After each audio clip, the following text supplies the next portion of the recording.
خوندن قشنگ از شما داشته باشیم. انشالله ما در خدمت هستیم. یه آهنگی هست، آهنگ معروف افغانیه، من خیلی دوستش دارم.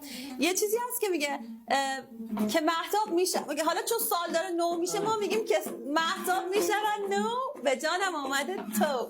همون تب.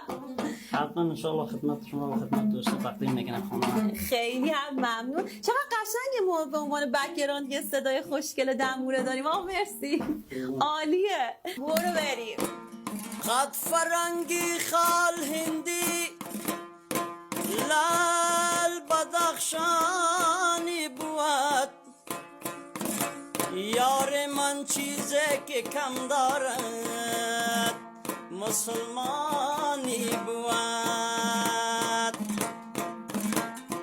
نسیم صبح دم پیدا نمیشد، دهان غنچه گلوان